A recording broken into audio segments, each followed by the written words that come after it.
Tradhtia e heshtur, kush po përgjon Shqipërinë? Në një kohë kur Shqipëria predikon integrimin evropian, mbrojtjen e lirive dhe të drejtave të njerëzit, pas përdes digjitale po ndodh një zhvillim që trondit vetë themelet e sovranitetit ton kombëtar. Burime të shumta, debate televizive dhe zëra brenda fushës së teknologjisë kanë ngritur alarmin se pajisjet e avancuara izraelite janë instaluar në rrjetet shqiptare të komunikimit, me justifikimin e mbrojtjes kibernetike, por me një kosto të frikshme, përgjimin e jetës sonë private. Ajo që quhet sigurinë në letër, po shndërrohet në mbikëqyrje totale në praktikë. Trafiku ynë i internetit, lëvizjet tona online, preferencat tona, nga qëndrimi politik deri tek jeta personale, po kalojnë nëpër sisteme që askush nuk i kontrollon. Dhe më e rënda, asnjë shqiptar nuk është pyetur për këtë. As kuvendi, as shoqëria civile, asnjë debat publik për transparencë. Vetëm vendime të errëta në zyrat e pushtetit, të firmosura me buzëqeshje dhe premtime për siguri kombëtare. Por kush mbron kombin kur liria e qytetarëve shkelet? Kush mbron të drejtën e privatësisë kur vetë shteti bëhet pjesë e rrjetit të vëzhgimit? Nëse është e vërtetë dhe të gjitha shenjat tregojnë drejt kësaj rruge, atëherë jemi përballë një tradhtie të rëndë kombëtare.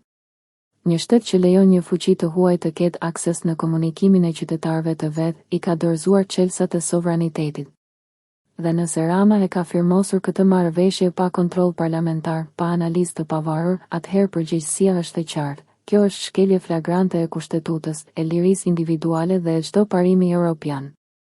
Le ta themi hapur, Shqipëria nuk mund të ecë drejt Europës me hijet e një regjimi që spionon qytetarët e vet.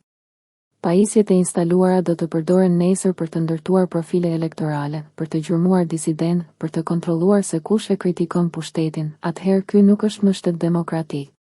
Është një laborator kontrolli, ku çdo qytetar bëhet objekt vëzhgimi, çdo liri kthehet në dosje, çdo opinion në rrezik. Kjo është koha që shqiptarët të reagojnë. Të kërkojnë hetim të plot parlamentar për çdo marrëveshje të nënshkruar me kompani të huaja për survejim kibernetik. Të kërkojnë transparencë nga ofruesit e internetit që mbledhin e transmetojnë të dhënat tona. Të kërkojnë llogari nga qeveria që po shkel haptas parimin e sovranitetit digjital. Sepse sot nuk është vetëm çështje teknologjie, është çështje lirie. Nëse heshtim sot, nesër çdo fjalë që shkruajmë, çdo klik që bëjmë, çdo mendim që ndajmë, do të regjistrohet diku. Dhe nga aty do të përcaktohet kush jemi, çfarë mendojmë, kujt i përkasim. Shqipëria që duam nuk është një shtet që përgjon, por një shtet që mbrohet. Liria nuk blihet, nuk shitet dhe nuk firmoset në marrëveshje sekrete.